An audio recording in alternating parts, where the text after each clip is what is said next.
Hello students, मैं हूं अभिषेक वर्मा और जैन ग्रुप ऑफ कॉलेजेस आपके लिए लेकर आए हैं डीएलएड का पाठ्यक्रम। जी हां, डीएलएड गणित शिक्षण प्रथम वर्ष का आज हम 5वां इकाई लेकर आए हैं। जी हां, गणित शिक्षण विषय का 5वां इकाई की बात आज हम करेंगे। इसके पहले इसकी हम 4 इकाइयां ला चुके हैं जिनमें हमने सभी महत्वपूर्ण प्रश्नों की पूर्ववत आए गए प्रश्नों की और इस वर्ष पूछे जाने वाले सभी महत्वपूर्ण प्रश्नों की पूरी जानकारी ली है उत्तर सहित। जी हाँ, और बात करें अगर इस इकाई की तो ये इकाई जो है कुल 15 अंकों की होती है। जी हाँ, अगर हम इसके अंक विभाजन की बात करें, ये इकाई बहुत ही महत्वपूर्ण है, अत्यंत महत्वपूर्ण इकाई है। और इसके अंक विभाजन की अगर हम बात करें तो ये कुल 15 अंकों का आता है, जिसमें 5 अंक का एक प्रश्न, 5 मार्क्स का 1 क्वेश्चन, 3 मार्क्स के 2 प्रश्न यानी 3 अंकों के 2 प्रश्न और 1 अंकों के 4 प्रश्न आते हैं, यानी कि 4 वस्तुनिष्ठ प्रश्न आएंगे। ठीक है, यहां पर एक वाक्य के 2 प्रश्न आएंगे, यहां पर ऐसे एक वाक्यों में देने वाले 2 प्रश्न और उसके बाद वस्तुनिष्ठ यानी चूज द करेक्ट वाले जो है एमसीक्यूज वाले 2 आएंगे। तो इस प्रकार से 4 यानी कि इस प्रकार से हो गए कुल 15 अंक। तो 15 अंकों का यह इकाई है, महत्वपूर्ण इकाई है। 15 अंक कमाए जा सकते हैं इससे। इसके पूर्वज जो इकाइयां थी वो 10-10 अंकों की थी और ये इकाई जो है 15 अंकों की है। तो इसके अंक विभाजन की बात तो हमने कर ही ली है। ये इकाई अत्यंत महत्वपूर्ण है। परीक्षा को अगर पास करना है, डीएलएड में बहुत अच्छे नंबर लेने हैं, तो चलिए इसकी बात करते हैं महत्वपूर्ण प्रश्नों की। तो अगर इसके महत्वपूर्ण प्रश्नों की बात करें तो सबसे पहला प्रश्न ये कि ये जो इकाई है पूरी तरह से गणित विषय पर आधारित है, यानी गणित शिक्षण कैसे दिया जाता है और पाठ्यपुस्तक क्या होती है, शिक्षण की विधियां क्या होती है और गणित क्या है, गणित कैसा विषय, इसके ऊपर आधारित प्रश्न होंगे। ठीक है, आप समझ पा रहे होंगे। आगमन निगमन विधि यही ध्यान रखिएगा, संश्लेषण विश्लेषण इसमें ध्यान रखिएगा, सब इसमें से आ सकता है। ठीक है, तो इस इकाई में भी वो गिना जाता है। तो चलिए बात कर लेते हैं इसके सबसे महत्वपूर्ण प्रश्न कौन से हैं। सबसे महत्वपूर्ण प्रश्न देखेंगे और उनके उत्तर जानेंगे। तो सबसे पहला महत्वपूर्ण प्रश्न है गणित क्या है, परिभाषा लिखिए। जी हाँ, गणित क्या है, मैथ्स क्या है, उसकी परिभाषा बतानी है। तो भाई गणित क्या है, हम सभी जानते हैं जोड़ घटाना होता है, लेकिन सच में किताबी भाषा जो हमें लिखनी है, किताबी भाषा में जो गणित की परिभाषा लिखनी है वो क्या होती है। तो चलिए देख लेते हैं यहाँ पर गणित की परिभाषा क्या है। जैसा कि आप सभी लोग जानते हैं कि गणित को अंग्रेजी में मैथमेटिक्स कहते हैं। क्या कहते हैं? मैथमेटिक्स। तो भाई मैथमेटिक्स शब्द जो है वो लैटिन भाषा के मैथमेटिका शब्द से लिया गया है। जी हाँ, किससे लिया गया है? अब ये इतना भी वस्तुनिष्ठ प्रश्न है भाई, ये भी एक वस्तुनिष्ठ प्रश्न बन गया अपने आप में। तो एक प्रश्न के अंदर और प्रश्न की मैथमेटिक्स शब्द जो है लैटिन भाषा के मैथमेटिका शब्द से लिया गया है। अब इसका अर्थ क्या होता है? मैथमेटिका शब्द का अर्थ क्या होता है? ये भी वस्तुनिष्ठ प्रश्न बन सकता है। तो मैथमेटिका शब्द का अर्थ होता है सीखे जाने वाली वस्तुएं। जी हाँ, लैटिन भाषा में सीखे जाने वाली वस्तुओं क्या कहते हैं? मैथमेटिका कहते हैं। और उसी शब्द मैथमेटिका, लैटिन भाषा के उसी शब्द मैथमेटिका से मैथमेटिक्स शब्द की उत्पत्ति हुई है और मैथमेटिक्स जो है अंग्रेजी भाषा में गणित कहलाता है। ठीक है, तो मैथमेटिक्स शब्द लैटिन भाषा के मैथमेटिका से लिया गया है, जिसका अर्थ होता है सीखे जाने वाले वस्तुएं। जी हाँ, क्या होता है इसका अर्थ? सीखी जाने वाली वस्तुएं, यानी वो वस्तुएं जिनको हम सीखते हैं कि भाई उनको सीख कर उनका इस्तेमाल कैसे करना है, उनका उपयोग कैसे करना है या किस उपयोग में वो वस्तुएं आती हैं, उसे ही कहते हैं मैथमेटिका, यानी कि मैथमेटिक्स, जो कि लैटिन भाषा का शब्द है। ठीक, फिर इसका मतलब क्या हुआ? अगर आसान शब्दों में और उपयोगी शब्दों में कहें तो अर्थात गणित का अर्थ हुआ जीवन में जब हम किसी तथ्य को नाप तोल कर सीखते हैं तो वह गणित कहलाता है। जी हाँ, जीवन में जब हम किसी चीज को भी, किसी भी वस्तु को, किसी विधि को यदि नाप तोल कर सीखते हैं और फिर अपने जीवन में उसको इस्तेमाल कैसे करना ये जानते हैं, तो यही तो हमारा क्या है? गणित है भाई। ठीक, फिर से एक बार देख लेते हैं। मैथमेटिक्स शब्द लैटिन भाषा के मैथमेटिका शब्द से लिया गया है, जिसका अर्थ होता है सीखी जाने वाली वस्तुएं। अब ये 2 लाइन में 3 लाइन में ही ना 2 शब्द, हमारे 2 प्रश्न बन गए। कौन से? एक कि मैथमेटिक्स शब्द का उत्पत्ति किससे हुआ है? भाई लैटिन भाषा के मैथमेटिका शब्द से।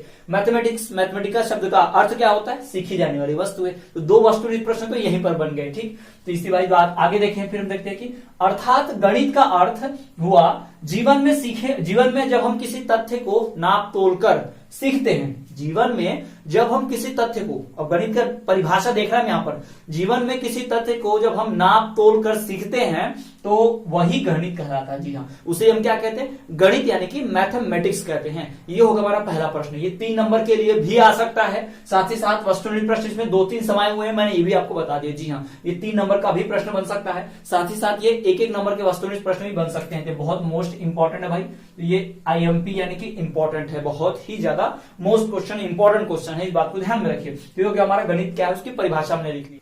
तो स्टूडेंट्स अगर हम बात करें हमारे दूसरे प्रश्न की, तो दूसरा प्रश्न ये है कि गणित के विभिन्न आकृतियों के नाम लिखिए। जी हाँ, जैसा कि हम सभी जानते हैं कि गणित में जो है ज्यामिति, रेखा गणित, इस प्रकार के जो भी विषय हैं, जो उसकी शाखाएं हैं, उनमें कई प्रकार की आकृतियां हमें देखने मिलती है। ये हिंदी या अंग्रेजी जैसा तो है नहीं जिसमें कि कोई आकृति नहीं है। यह क्या है, एक आकृतियों वाला विषय है। तो गणित में कई प्रकार की आकृतियां होती हैं, त्रिभुज, चतुर्भुज, आयत, वर्ग, बेलन, ये सब आपने जानते हैं। ठीक है, तो वही आयत, वर्ग, त्रिभुज, चतुर्भुज, बेलन वगैरह वगैरह जो भी नाम आप जानते हैं वो आपको लिखने हैं। और ऐसा नहीं है कि मैंने यहाँ पर 1 2 3 4 5 नाम लिखे तो आप 5 लिख कर आएंगे। आपको ध्यान ये रखना है कि आपको प्रश्न कितने अंकों का पूछा है। यदि प्रश्न 1 अंक का पूछा है तो भाई आप ये लिख सकते हैं, लेकिन अगर प्रश्न जो है 3 नंबर का पूछ दिया तो आपको क्या लिखना है, पहले आप लिखेंगे आयत, फिर डैश देके उसके आगे लिखेगी आयत क्या होता है, उसके बारे में जानकारी दीजिए थोड़ा सा, फिर कुछ वर्ग लिख दीजिए, वर्ग के बारे में, त्रिभुज लिखे गए, त्रिभुज के बारे में 3-4 लाइन, चतुर्भुज लिखेंगे, चतुर्भुज के बारे में 3-4 लाइन। तो इस प्रकार से लिखेंगे। आप इस बात का जरूर ध्यान रखिए। ठीक है, कभी भी जो आप लिखेंगे तो उन शब्दों का, ये जो आप लिखने वाले जो आकार के नाम लिखेंगे, उन आकार को ऐसे मत लिखिएगा। उनको लिखने के पश्चात उनके आगे थोड़ी सी थ्योरी, कुछ पॉइंट्स आपको लिखने पड़ेंगे। जी हाँ, अगर 3 नंबर के लिए आया तो ठीक है, अगर 1 नंबर के लिए आ गया तो कोई दिक्कत ही नहीं है, तब तो बस सिर्फ नाम ही लिखना है आपको। ठीक है, तो कभी भी अंकों के आधार पर ही प्रश्न का उत्तर दिया जाता है। ऐसा नहीं कि आपको पूरा प्रश्न आता है। ठीक है, लेकिन वो दिया है कि सिर्फ 1 अंक के लिए तो आप उसमें पूरा 1 पेज लिख देंगे। अगर कोई प्रश्न 3 अंक का है और आपको बहुत सारा आता है तब 2-2 पेज 3-3 पेज लिख रहे हैं, नहीं, ऐसा नहीं, जरूरत से अधिक नहीं लिखना होता है। जितने अंक निर्धारित होंगे उतने ही लिखने पड़ते हैं। इस बात को ध्यान में रखिए, तभी अच्छे नंबर मिलते हैं। कम लिखिए, सही लिखिए, अच्छा लिखिए, साफ सुथरा लिखिए तो अच्छे नंबर प्राप्त होते हैं। ज्यादा लिखने से अंक प्राप्त नहीं होता, सही लिखना चाहिए। कम ही लिखो लेकिन सही लिखो, तब अंक प्राप्त होते हैं। ठीक है, तो ये होगा हमारा दूसरा प्रश्न कि गणित के विभिन्न आकृतियों के नाम लिखिए। तो आयत, वर्ग, त्रिभुज, चतुर्भुज और बेलन। तो अब बढ़ते हैं हमारे तीसरे प्रश्न के ऊपर। अब तीसरे प्रश्न को मैंने थोड़ा सा घुमा फिरा के लिखा हुआ है। कैसे लिखा हुआ चलिए देखिए। गणित में किस विधि में हम प्रायः सूत्र तथा नियमों की सहायता लेते हैं। अब देखो ये प्रश्न कैसा है कि गणित में हम कौन सी विधि में सूत्र और नियमों की सहायता लेते हैं गणित पढ़ाने में, तो इसका उत्तर है निगमन विधि। ठीक है, लेकिन अगर आपको पूछ दे निगमन विधि क्या है तो आप लिख भी सकते हो कि निगमन विधि वह विधि है जिसमें हम प्रायः सूत्र तथा नियमों की सहायता लेते हैं, सिखाने के लिए नियमों की एवं सूत्रों की सहायता लेते हैं। ठीक है, तो भाई इसको ऐसा कर दो या इसको पलट दो तो क्वेश्चन कैसा भी बन सकता है। इस बात को ध्यान रखिए। आपको ये देगा निगमन विधि क्या है बताइए, या फिर निगमन विधि में हम क्या करते हैं। तो निगमन विधि में हम प्रायः सूत्र तथा नियमों की सहायता से सीखते हैं। या फिर आपको पूछ दे कि भाई किस विधि में प्राय नियमों और किस विधि में सूत्रों तथा नियमों की सहायता सीखते हैं, तो बताओ भाई कि निगमन विधि में सीखते हैं। तो वाइस वर्सा उल्टा कैसे भी पलट के आ सकता है, इस बात को ध्यान रखना है। इसलिए मैंने थोड़ा घुमा के लिखा था, आपको एक आइडिया हो जाए जनरल कि परीक्षा में घुमा के प्रश्न भी आते हैं और उसको कैसे लिखा जाता है। ठीक है, अगला प्रश्न कि गणित शिक्षण में मूल्यांकन में ब्लूप्रिंट क्या है। जी हाँ, गणित शिक्षण, जब गणित शिक्षण दिया जाता है और मूल्यांकन किया जाता है उसमें ब्लूप्रिंट क्या है, ये ब्लूप्रिंट क्या होता है। जी हाँ, जिसके आधार पर मूल्यांकन किया जाएगा, जिसके आधार पर प्रश्न पत्र होता है, जिसके आधार पर हम उत्तर लिखते हैं, जिसके आधार पर विषय की परीक्षा होती है, उसे ही ब्लूप्रिंट कहते हैं। जी हाँ, तो प्रश्न पत्र निर्माण की आधारशिला। जी हाँ, प्रश्न पत्र किस पे आधार होता है आप सब भी जानते हैं भाई। आपके डीएलएड का ब्लूप्रिंट क्या है, प्रत्येक विषय का आपका ब्लूप्रिंट है। मैंने जो आपको ये अंक विभाजन बताया भाई कि कितने का कितना अंक का कौन सा प्रश्न आएगा, तो ये जो भी बताया मैंने यही तो ब्लूप्रिंट है। जी हाँ, प्रश्न पत्र निर्माण करते वक्त जिन बातों को ध्यान में रखा जाता है कि किस इकाई से कितने नंबर के प्रश्न होंगे या कौन सी इकाई महत्वपूर्ण है, कितने नंबर के प्रश्न पूछे जाएंगे, कहां से दीर्घोत्तरीय पूछे जाएंगे, कहां से वस्तुनिष्ठ पूछे जाएंगे, इन बातों का ध्यान रखना ही क्या कहलाता है भाई, हमारा ब्लूप्रिंट कहलाता है। यानी प्रश्न पत्र निर्माण की आधारशिला है। ब्लूप्रिंट जो है वो क्या है, प्रश्न पत्र निर्माण की आधारशिला है। आपको ऐसा ही पूछ सकता है कि प्रश्न पत्र निर्माण की आधारशिला क्या है, तो ब्लूप्रिंट है भाई। ब्लूप्रिंट ही प्रश्न पत्र निर्माण की आधारशिला है। या फिर ब्लूप्रिंट क्या है, तो प्रश्न पत्र निर्माण की आधारशिला है।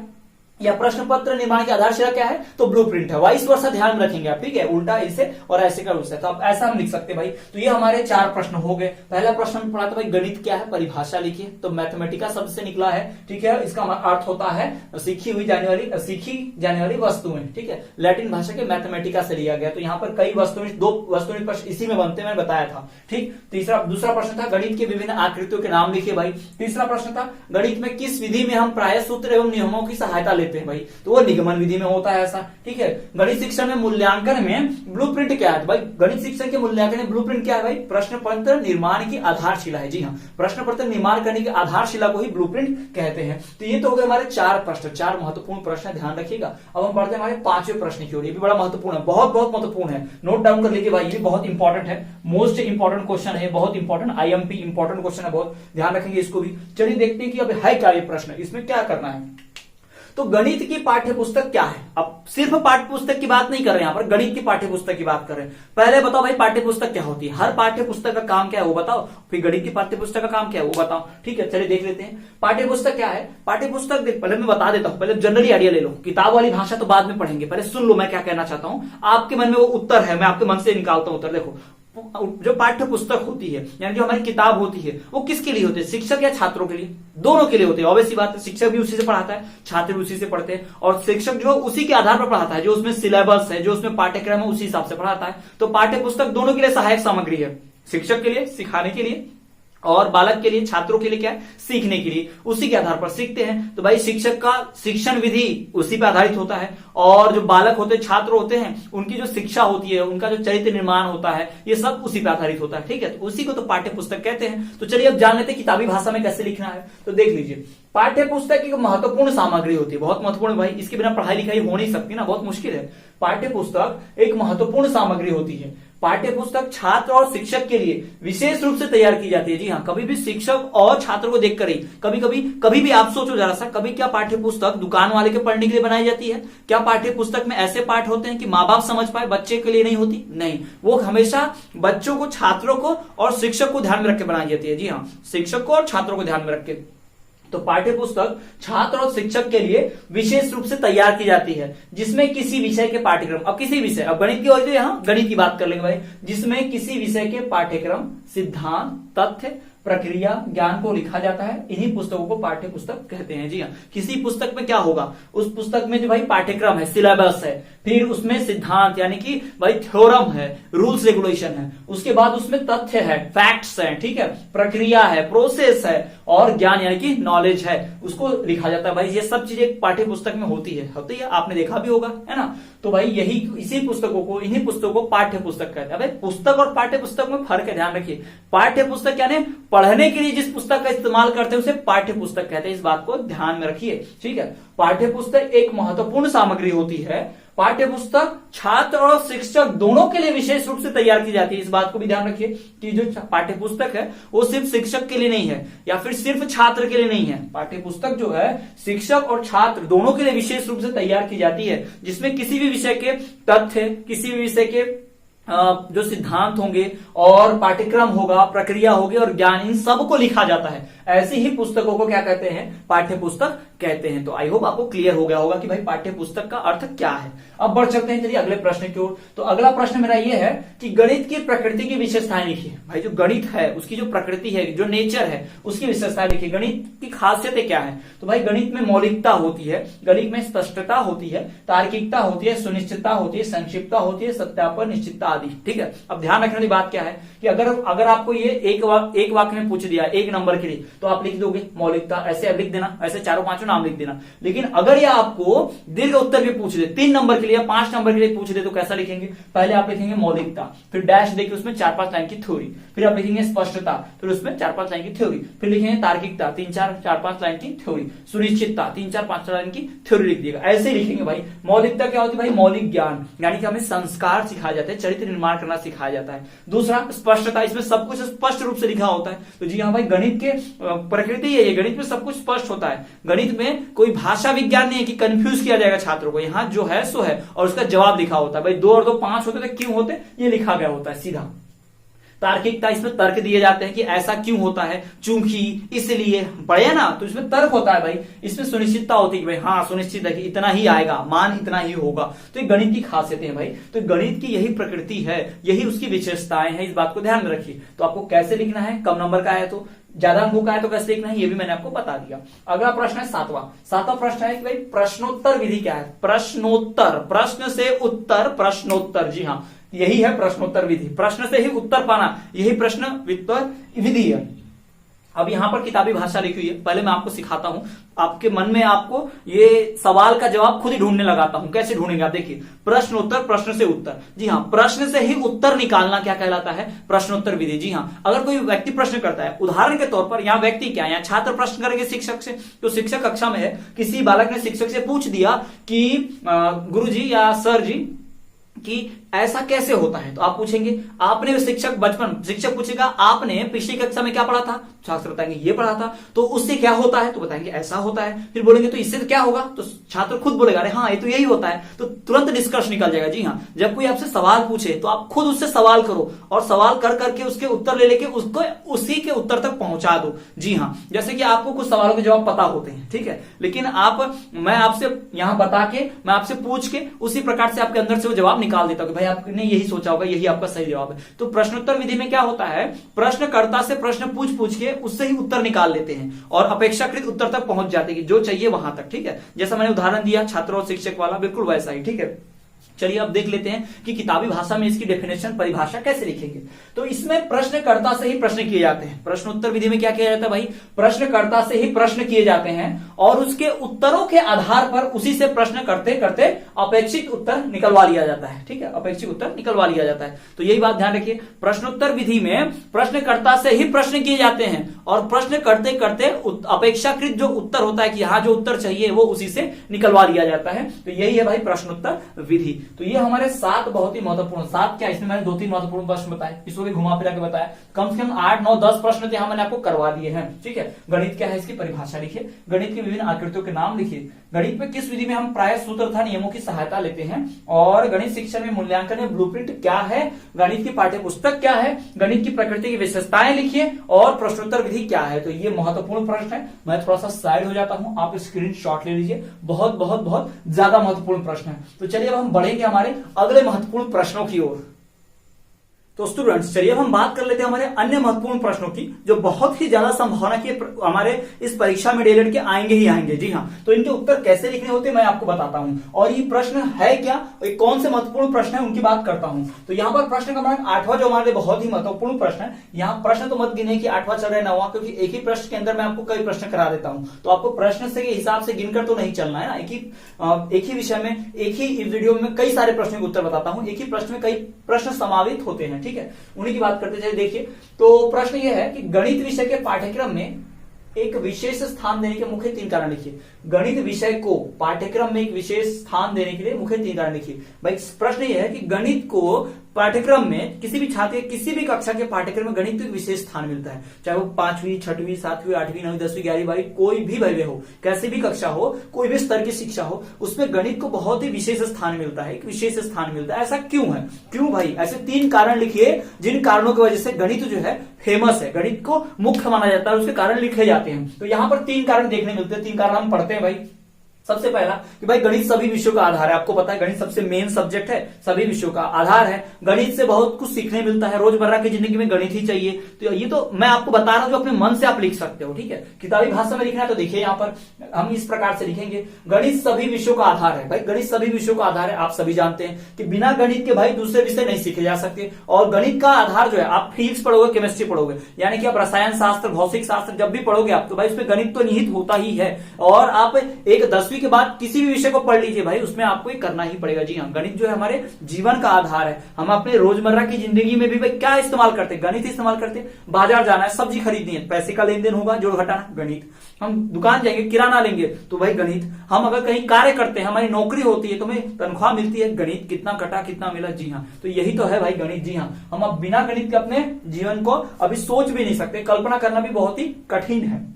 दूसरा, अनुशासन एवं चरित्र निर्माण में सहायक। जी हाँ, गणित जो है अनुशासन एवं चरित्र निर्माण में बड़ा सहायक होता है। गणित से अनुशासन सीखते हैं, उत्तर निकालना, हम उसमें बहुत सारे सिद्धांत, सूत्र पढ़ते हैं, कैसे प्रश्न को हल करते हुए बहुत समय पश्चात जाकर एक बहुत लंबे परिश्रम, कठिन परिश्रम, अथक मेहनत बुद्धि की लगाने के बाद एक उत्तर मिलता है प्रश्न का। तो इससे भाई हमें अनुशासन एवं चरित्र निर्माण में सहायता मिलती है कि चरित्र अच्छा होना चाहिए। छात्रों को ध्यान लगाकर एक विषय की पढ़ाई, जिससे उन्हें चरित्र का पता चले। जूझने की प्रवृत्ति, जब तक प्रश्न का उत्तर ना आ जाए तब तक हल करते रहो, जब तक सवाल का जवाब ना मिल जाए हल करते रहो। तो इस प्रकार का जो चारित्रिक निर्माण है वो इसी से होता है। जी हाँ, अनुशासन एवं चरित्र निर्माण में बहुत ही सहायक है क्या, गणित। ये भी हो गया। और बात करें तीसरा, तो भाई मनोरंजन के साथ मन शक्ति नियमन में सहायक है। जी हाँ, गणित से मनोरंजन तो होता ही है, इसमें अलग अलग प्रकार की शाखाएं, ज्यामिति, बीज गणित, अंक गणित, रेखा गणित, कई प्रकार के हैं। तो भाई इनमें अलग अलग शाखाओं में मनोरंजन तो होता है, लेकिन हमारे मन की शक्ति में भी सहायक है, हमें आत्मविश्वास दिलाता है। गणित का एक प्रश्न आप जिसको बहुत देर से लेकर सॉल्व कर रहे हो, बहुत देर से आप उसको हल कर रहे हैं, अचानक से जब कई बार 4-5 बार सॉल्व करने के बाद, काटापीटी करने के बाद जब कुछ सही उत्तर मिलता है, तो जो खुशी होती है मन में, जो बहुत ज्यादा आत्मविश्वास आता है, वो देखने लायक होता है। आप सबने महसूस किया होगा कि गणित के 2-4 कठिन प्रश्न हल करने के बाद हमें बहुत ही अच्छा महसूस होता है, हमारे आत्मविश्वास में वृद्धि होती है और पढ़ाई में हम और रुचि लेते हैं और मन करता है पढ़ने का, है ना, और इच्छा होती है। तो भाई ये मनोरंजन के साथ साथ मन शक्ति नियमन में सहायक है। अगर आपको ऐसा पूछ दे भाई गणित विषय की विशेषताएं लिखो, या फिर गणित विषय को भाई क्यों इतना विशेष स्थान प्राप्त है, क्यों विशेष दर्जा मिलता है, पाठ्यक्रम में क्यों उसको विशेष स्थान दिया गया है, इसे कारण लिखिए। तो आप ऐसे लिखेंगे भाई, पहले लिखिए कि निम्न कारण निम्नलिखित है। गणित को पाठ्यक्रम में एक विशेष स्थान देने के मुख्य 3 कारण या फिर मुख्य कारण निम्नलिखित हैं, डैश दे दीजिएगा। फिर लिखिएगा नंबर 1, गणित सभी विषयों का आधार है, डैश दीजिए। फिर उसमें 4-5 लाइन की थ्योरी लिखिए भाई। उसके बाद फिर नंबर 2 लिखिए, अनुशासन एवं चरित्र निर्माण में सहायक, उसमें भी 4-5 लाइन की थ्योरी लिखिए। फिर लिखिए 3, मनोरंजन के साथ मनोशक्ति नियमन में सहायक है, उसमें भी 4-5 लाइन की थ्योरी लिखिए। अंदर थ्योरी आप क्या लिखते हैं ना, कौन सी भाषा में, थोड़ी गलती भी है ना आपके वर्ड्स में, कोई दिक्कत नहीं, चल जाता है, आपको बस ये सही होना चाहिए। अंदर पॉइंट्स आप कैसा भी लिखिए, कोई दिक्कत नहीं है, उसमें कोई ज्यादा ध्यान नहीं देता। कोई भी शिक्षक चेक करते हो ये दिया आता है ना, मैं शिक्षक को तो स्वयं आपको बता सकता हूं कि भाई मेन जो पॉइंट्स होते हैं ना, जो कीवर्ड जिसे कहते हैं, जो बहुत ही महत्वपूर्ण है, अगर ये सही लिखा है तो अंदर तो आप सही लिख ही लोगे ना भाई, क्योंकि आप ये जो लिखे हो उसी को बनाकर तो अंदर लिखने वाले हो अपने ही भाषा में, है ना, अपने शब्दों में, तो गलत तो होना नहीं है, इसलिए इस पे नंबर मिल जाता है आसानी से। ठीक है, तो ऐसे प्रश्नों को भी छोड़ना नहीं, बस यही पढ़कर जाते जाओ और अंदर अपने भाषा में अपने शब्दों में लिखा करो। अगला प्रश्न देखते हैं भाई। अगला प्रश्न बड़ा इंपॉर्टेंट है, प्रयोगशाला विधि पर टिप्पणी लिखिए। जी हाँ, प्रयोगशाला विधि क्या होती है ना, प्रैक्टिकल मेथड क्या होता है प्रयोगशाला विधि, तो भाई ये बहुत इंपॉर्टेंट है। इसे पढ़ाने से पहले मैं आपको कुछ समझाना चाहूंगा। जब भी देखो आप विद्यार्थी जो है, अगर कक्षा में से बैठ के हम उसे पढ़ाते रहे पन्ने पन्ने पलट के, तो वो कम सीखता है, लेकिन उसे प्रयोगशाला में लेकर जाओ तो वो प्रत्यक्ष सामने देखता है। उदाहरण के तौर पर यदि हम छात्रों को ब्लैक बोर्ड पे ऐसा या श्यामपट पे या फिर श्वेत पट पे ऐसा पढ़ाएं कि भाई ये पृथ्वी है, पृथ्वी ऐसी गोल होती है, पृथ्वी पे एक देश यहां पर है, एक देश यहां पर है, ठीक है, ये महाद्वीप यहां पर है, ऐसा हमने सिखा दिया। मान लो एशिया महाद्वीप यहां है और यहाँ पे भारत देश है, यहाँ पे श्रीलंका है, ऐसा हमने सिखा दिया उनको, मान लो, तो वो ज्यादा सीख नहीं पाएंगे, वो ज्यादा अपने आप को उससे रिलेट नहीं कर पाएंगे, संबंधित नहीं कर पाएंगे। लेकिन अगर वही हम एक ग्लोब के माध्यम से एक ग्लोब लाकर दिखाएं, गोल ऐसा गोल घुमा के, ग्लोब तो देखा होगा आपने, है ना, टेबल पे होता है, देखो ये ग्लोब है, इस तरह से पृथ्वी दिखती, तो बच्चा अच्छे से समझ पाएगा। मान लो कोई कक्षा 2 या 3 का छात्र है और उसको बोले कि पृथ्वी गोल है, तो भाई वो गोल में, गोल जैसे कि चूड़ी होती है और स्फीयर वृत्ताकार जो होता है पूरा एक बॉल जो चारों तरफ से पूरा भरा होता है, उसमें अंतर नहीं बता पाएगा। उसके लिए तो दोनों गोल है भाई, उसके लिए बॉल भी गोल है, उसके लिए चूड़ी भी गोल है, तो वो अंतर कैसे समझेगा? तो उसको अंतर समझाने के लिए हमें प्रयोग विधि अपनानी पड़ेगी। उसे हमें गेंद देंगे और उसे एक चूड़ी देंगे और कहेंगे देखो बेटा दोनों गोल है, लेकिन गेंद में फर्क देखो और इसमें फर्क देखो। जी हाँ, तो इस प्रकार से प्रयोग विधि होती है।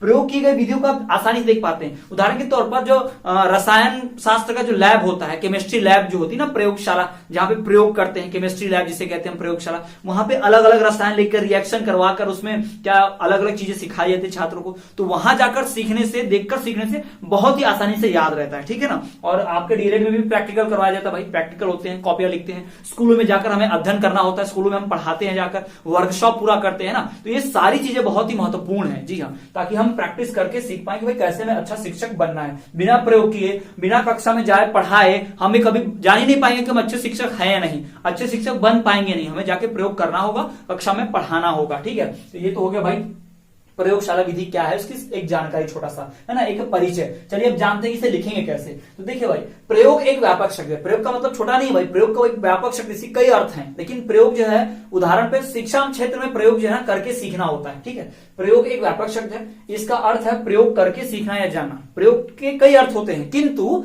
अभी हम अगर शिक्षा की बात करें, पढ़ाई लिखाई में प्रयोग की बात करें, तो उसका अर्थ होता है भाई करके सीखना या जानना। जी हाँ, करके सीखो, करके देखो, तो इसको प्रयोग विधि कहते हैं। यह वह विधि है जिसमें शिक्षक छात्रों को सर्वप्रथम तथ्यों, नियमों अथवा सिद्धांतों की जानकारी या परिचय करवाता है कि भाई इसके नियम है, ये इसके परिचय देख लो भाई, ये इसका सिद्धांत है, ये इसके तथ्य हैं, इनको जान लो, इनके हिसाब से प्रयोग करना होता है। तो प्रयोग विधि वह विधि है जिसमें शिक्षक छात्रों को सर्वप्रथम तथ्यों, नियमों अथवा सिद्धांतों का परिचय करवाता है। ठीक है, अब ये प्रयोग विधि है, बड़ी आसान होती है, बड़ी अच्छी होती है। दैट इसका अर्थ ये है कि भाई छात्र जो हैं वो बड़े आसानी से सीख पाते हैं, ठीक है, प्रयोग करके उन्हें लंबे समय तक याद भी रहता है। क्योंकि अगर दिन भर किताबों में पढ़ाते रहेंगे तो वो बोर हो जाएंगे, छात्र जो है रुचि नहीं लेंगे, नीरस हो जाएगा पढ़ाई। लेकिन अगर उनको पहले मैंने बोर्ड पे ऐसा समझा दो, किताबों में पढ़ा दो, फिर उनको लेकर जाओ प्रयोगशाला में, चलो बच्चों प्रयोगशाला में आज हम ये करके देखेंगे, प्रयोगशाला में हम नियम देखेंगे। आपने देखा होगा पेंडुलम का नियम, ऐसे रस्सी में लटका के ऐसे घुमाते हैं, देखो ये फिजिक्स का, भौतिक शास्त्र का नियम है ना। इंद्रधनुष से कलर दिखाओ उन्हें, प्रिज्म में से, प्रिज्म दिखा होगा आपने, प्रिज्म में से 7 रंग निकलते हैं सनलाइट डाल के, है ना। ग्लिसरीन का प्रयोग करो। तो इस प्रकार के जो प्रयोग होते हैं 12वीं तक 10वीं तक आप सबने पढ़े ही होंगे। तो इस तरह के प्रयोग करके ज्यादा सीखने मिलता है। हम भी जब छात्र थे तो बहुत मजा आती थी, जब प्रयोगशाला में जाते थे, नई नई चीजें देखते थे, ये क्या है वो क्या है, शिक्षक से पूछते थे और शिक्षक हमें करके दिखाते थे प्रयोग, सब बच्चे ऐसा करो, फिर हम लोग भी प्रयोग करते थे, बड़ी मजा आती थी, ठीक है। तो ये प्रयोग विधि होती है भाई, ठीक है। तो समझ गए होंगे आप प्रयोग विधि क्या है। अब प्रयोग विधि है तो भाई इसके कुछ अच्छाइयां भी होंगी, इसके कुछ बुराइयां भी होंगी। पहले ही बता चुका हूं कि कोई भी विधि जो होती है उस विधि के बारे में जान लो कि वो विधि क्या है, जान लिया हमने प्रयोग विधि क्या है। फिर अब उस विधि के कुछ अच्छाइयां जान लो, उसके गुण जान लो, और उस विधि के कुछ बुराइयां भी होंगी, कुछ दोष भी होंगे, तो वो भी जान लो, ठीक है। तो अभी हम बात कर रहे हैं भाई प्रयोग विधि जो है, प्रयोगशाला जो विधि होती है, इसके कुछ गुणों की बात कर रहे हैं, इसमें खास गुण क्या है। इसके अगर गुणों की बात करें तो भाई इसमें अनुसंधान प्रक्रिया होती है। अनुसंधान प्रक्रिया का मतलब क्या है, इसमें ध्यान लगाकर सीखना होता है, लेकिन ध्यान लगाना बहुत ही कठिन कार्य है, ये भी जान लीजिए। तो इसका दोष भी है वही कि अनुसंधान कठिन कार्य है। पहला, इसमें अनुसंधान प्रक्रिया ध्यान लगाना पड़ता है, तो अच्छी बात है, ध्यान लगाना अच्छी बात है, किंतु ध्यान लगाना एक कठिन कार्य है ना, छात्रों के लिए थोड़ा कठिन हो जाता है, ये दोष भी हो गया। दूसरा, छात्रों के लिए रुचिकर है, जी हाँ, छात्र इसमें बहुत ही रुचि लेते हैं पढ़ने में, छात्रों को बड़ा मजा आता है प्रयोग विधि पढ़ने में। तीसरा, स्पष्ट ज्ञान, छात्रों को इससे एकदम सीधा साधा स्पष्ट ज्ञान मिल जाता है, बड़ा बढ़िया भाई इससे स्पष्ट ज्ञान मिलता है। और इसके दोष की बात करें तो भाई अनुसंधान एक कठिन कार्य है, धीमी शिक्षण गति है, इसमें सीखने की जो पावर है, सीखने की जो गति है, बहुत धीरे धीरे सीखते हैं। और तो भाई सीखने में प्रयोग करने के लिए बहुत सामग्री चाहिए, तो ये बहुत ही खर्चीला है, यानी कि आर्थिक भार अधिक पड़ता है। अब ग्लोब खरीदने जाओगे भाई, बोर्ड पे ऐसा गोल बना के समझा दो पृथ्वी ऐसी है, लेकिन जब ग्लोब चाहिए तो ग्लोब खरीदना पड़ेगा। प्रयोग करना है तो भाई रसायन खरीदने पड़ेंगे, रसायन लैब बनानी पड़ेगी भाई, है ना, प्रयोगशाला, तो उसमें पैसा खर्च होगा, तो ये आर्थिक भार अधिक पड़ता है इसमें, ठीक है। तो ये इसके गुण हो गए, ये इसके दोष हो गए, मैंने आपको यहाँ बता दिया। 10वां प्रश्न है कि भाई आगमन और निगमन विधि में अंतर, पहले भी पढ़ा चुका हूं और आपको फिर से पढ़ लेना है। आगमन विधि के बारे में सब कुछ जान लो, आगमन विधि क्या है, उसके गुण क्या है, उसके दोष क्या है। फिर निगमन विधि के बारे में पढ़ लो, निगमन विधि क्या है, उसके गुण क्या है, उसके दोष क्या है। उसके बाद फिर आगमन और निगमन के बीच अंतर जान लो भाई, इसके बीच डिफरेंस, अंतर क्या है वो जान लो। वैसे ही संश्लेषण और विश्लेषण के बारे में भी अंतर और उनका भी वही गुण दोष ध्यान रखना, ठीक है। और प्रयोग विधि भी जान लो ना भाई, प्रयोग विधि का भी गुण दोष और इसका जो साक्ष्य की प्रयोग विधि क्या होती है वो भी जान लो। तो इस प्रकार से हमारे कुल 10 प्रश्न हो गए भाई, यहाँ पर 10 प्रश्न हमने कर लिए।